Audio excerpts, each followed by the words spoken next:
Baik, Assalamualaikum warahmatullahi wabarakatuh. Perkenalkan, nama saya Muhammad Anas, NIM L131232327. Saya akan menjelaskan PPT dari kelompok sebagai tugas individu saya dari kelompok 2 tentang peranan sumber daya hutan dalam perekonomian. Peranan sumber daya hutan sebagai penggerak perekonomian. Maksud dari slide ini adalah bagaimana sumber daya hutan itu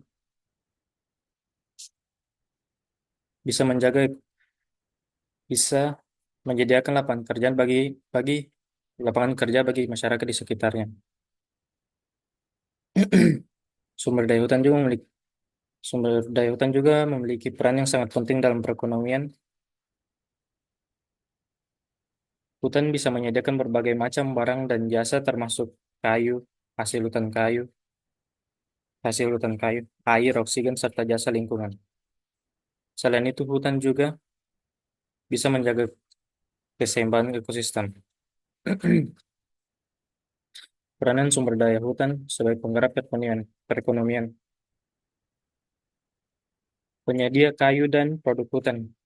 Kita tahu semua kayu merupakan hasil dari hutan yang bisa digunakan untuk industri seperti konstruksi, pembuatan kertas, furniture, industri kayu, dan lain-lain. Juga memberi lapangan pekerjaan bagi banyak orang dan menyumbang pendapat negara dari ekspor. Yang kedua, konservasi keanekaragaman hayati. Hutan juga menyediakan habitat bagi berbagai spesies tumbuhan dan hewan,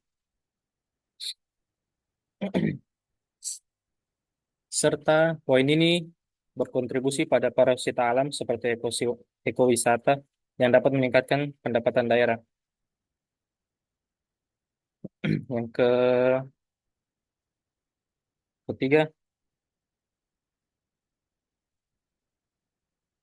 selain kayu, hutan juga menyediakan bahan baku non-kayu, seperti rotan, madu, getah, tumbuhan obat-obatan, dan lain-lainnya.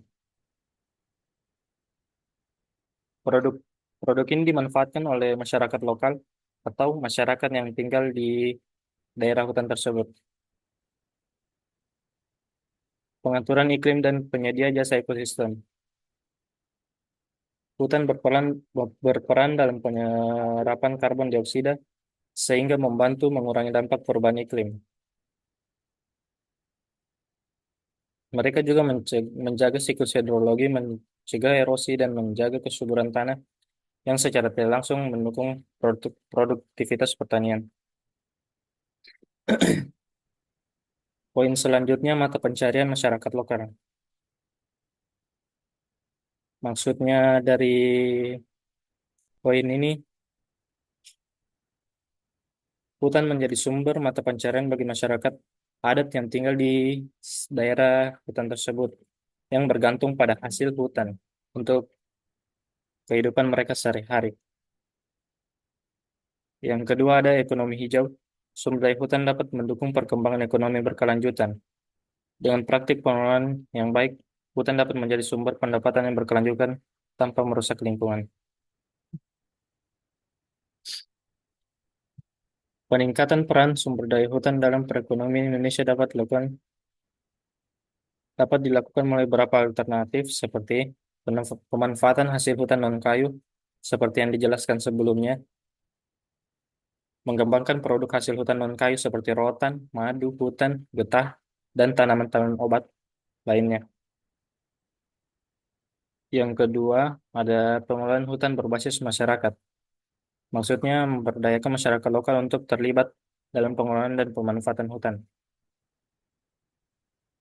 Maksudnya adalah di sini menurut saya kita memberi wawasan kepada masyarakat lokal tentang bagaimana cara memanfaatkan hutan tersebut secara berkelanjutan sehingga bisa meningkatkan pendapatan dari masyarakat tersebut. Baik, lanjut. Pengembangan industri berbasis hutan. Mengembangkan industri hilir berbasis hasil hutan seperti industri pengolahan kayu, mebel, dan produk turunannya untuk menciptakan nilai tambah. Peningkatan nilai karbon.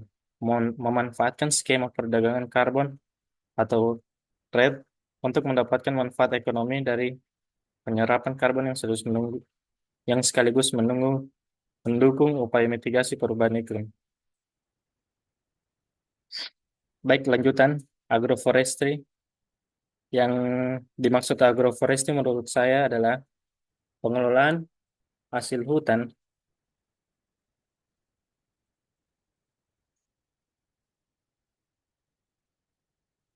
sumber daya hutan, atau jenis kayu-kayuan dengan beberapa jenis tanaman pertanian, menggabungkan praktik pertanian dengan pengolahan hutan, yaitu. Yang kedua adalah pendidikan dan pelatihan, meningkatkan kapasitas masyarakat atau mengedukasi mereka dalam usaha pengelolaan hutan yang berkelanjutan, agar mereka dapat memanfaatkan sumber daya hutan secara optimal. Yang ketiga, kemitra sektor swasta, mendorong kerjasama antara pemerintah, swasta, dan masyarakat dalam pengelolaan atau pemanfaatan hasil hutan untuk meningkatkan investasi dalam sektor kehutanan.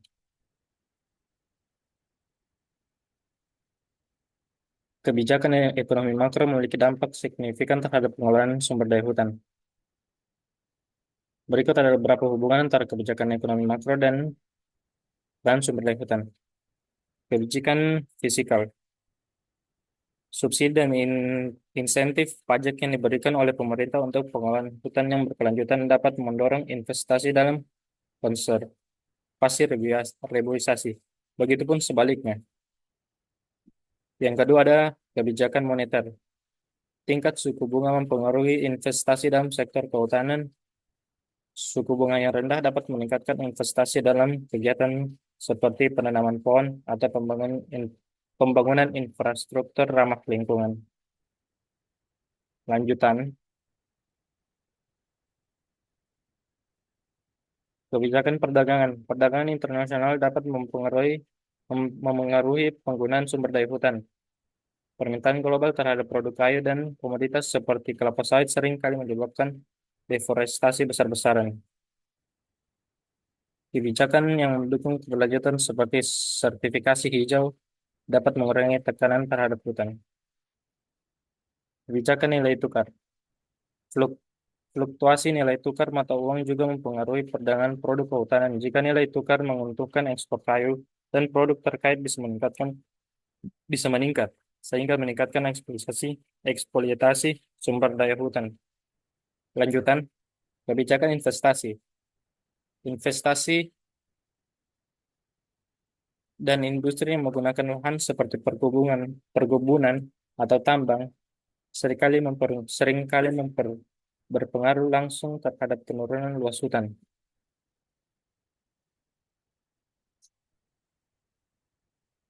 Ya, kesimpulan yang bisa saya dapat, sumber pendapatan hutan menyediakan berbagai produk seperti kayu, getah, dan lain-lain, produk getah, dan produk non-kayu lainnya yang menjadi bahan baku banyak bagi banyak industri, termasuk konstruksi, kertas, furnitur, dan kerajinan tangan. Ekosistem layanan hutan juga memberikan manfaat ekosistem seperti penyerapan karbon, pengaturan iklim, dan pengendalian erosi. Yang terakhir, keanekaragaman hayati. Keanekaragaman hayati yang ada di hutan memiliki potensi untuk dikembangkan dalam bidang farmasi, pertanian, dan pariwisata. Ini menciptakan peluang ekonomi melalui penelitian, inovasi, dan pengembangan produk baru. Baik, ini referensi yang kami dapat. Baik, terima kasih. Sekian dari tugas individu saya. Apabila ada kata-kata yang kurang dimengerti, mohon dimaafkan. Saya akhiri. Wassalamualaikum warahmatullahi wabarakatuh.